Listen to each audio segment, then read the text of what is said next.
Good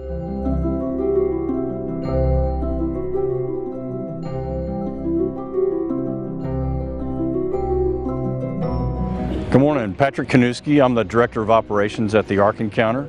This ark that you see here is a direct representation of the biblical account of Noah and the flood. So what we've done here is we've taken the true dimensions of the Bible in Genesis and we've replicated a full-size ark. But in 2004 even, the first thoughts about doing an ark replica was thought about, and it just kept moving up on the to-do list. And then eventually broke ground in the summer of 2014, and then we opened the Ark Encounter in July of 2016. Since that time, we've had hundreds of thousands of people come through here. It's got rave reviews. People are very excited about this. And the first deck is really an introduction to the Ark. It's our shortest deck, is just to get people oriented to the Ark itself, how big the wood is and things of that nature, and some animal cages and some information about some of the animals.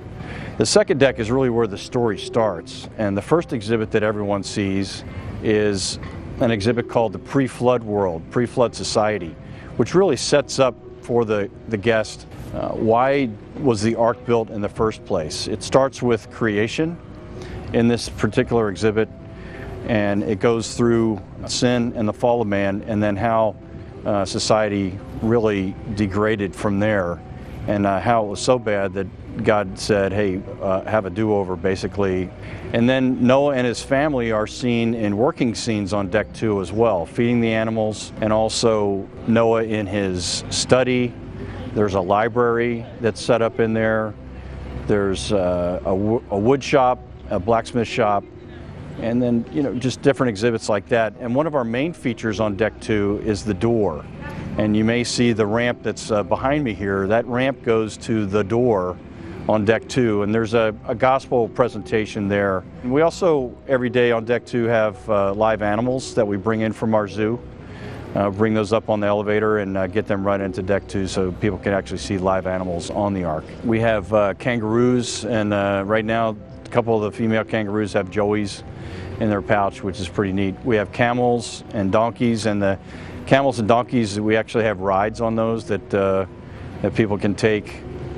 We also have some farm animals like goats and smaller animals in a petting area, and those animals, various different combinations of those animals come onto the Ark every day.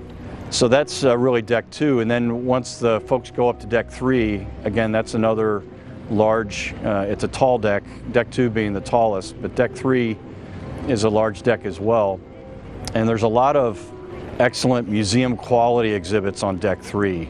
The first thing that the guests will see is Noah's living quarters. So we've set up a living quarters for Noah and his wife, and then Noah's sons and their wives. So the 8 people, their living quarters.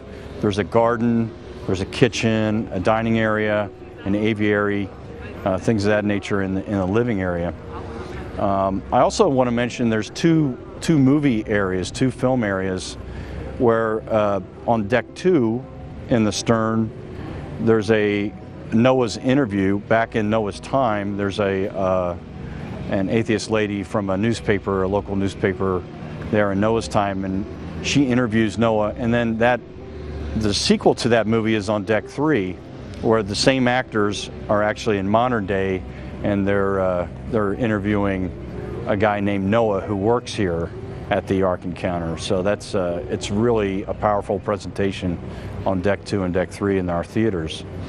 And then continuing around on deck 3, again, the museum quality exhibits on deck 3 are just amazing. There's an exhibit about the flood geology, what the earth would have looked like before and after the flood, how dramatically the earth was changed by the flood.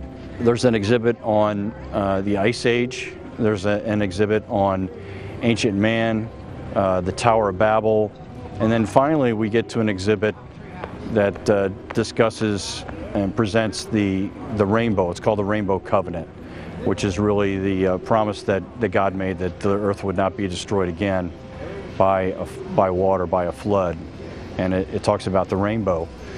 And then another thing that we're very proud of is that Mr. Green and the Hobby Lobby group has displayed a lot of their Bible artifacts in an area that's called Museum of the Bible. Museum of the Bible is being constructed right now in Washington, D.C., and that museum has let us borrow some of their artifacts, and the artifacts are going to stay here in 11 different display areas on Deck 3. It's really an awesome display of the Bible. And then finally, the last exhibit that folks will see on Deck 3 is an exhibit we call Why the Bible is True. And it's actually a walk through a storybook of 3 college students and their travails. They're in a class about the Bible and world religions, and just what exactly does their professor espouse in this class, and they kind of wrestle with what the professor's saying. And there's a whole story about these 3 college students as you wind through this storybook, and it's a very good gospel presentation at the end. So that's really good. And again, we have the zoo that's out back. We have a restaurant here also, a 1,500 seat, which is quite good. And if you read everything, if the guests would read all the exhibits, and if they would have something to eat, and if they would go to the zoo, it probably takes a good 3, 4, 5 hours to go through the whole Ark Encounter as it is right now. The best way to get in touch with us is we have a lot of websites. The Answers in Genesis website will also take you to the Creation Museum website and the Ark Encounter website. And you can get your tickets online if you want on those websites. The website also has our phone numbers that are available here in Kentucky. You can call folks to make reservations if you want to actually talk to a person instead of doing it online. Again, we appreciate you all watching this about the Ark Encounter, and we'd like to see you here. Again, you'd be one of hundreds of thousands of people that have come, and I think you'll be amazed when you get here.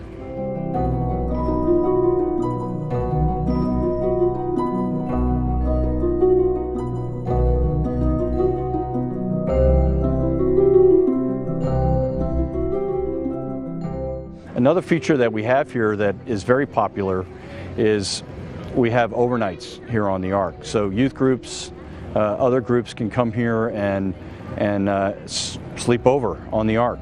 Instead of staying out in town at a hotel or something, youth groups come here actually at night, right after we close. They bring their bedding into those theaters I was telling you about on Deck 2 and 3, and they bed down, they put their things down there, they go on a scavenger hunt that night when they get here. They also see a movie and have a snack, and then we usually bed them down around 11:30 or so at night.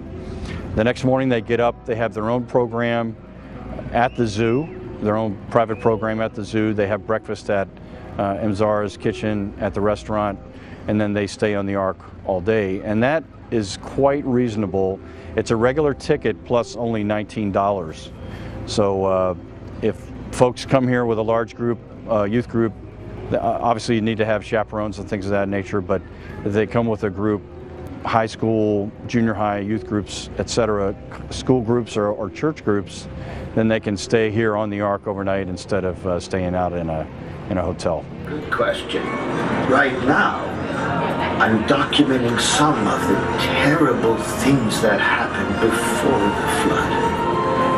I need to warn my children and their children after them what can happen if they do not follow the Creator.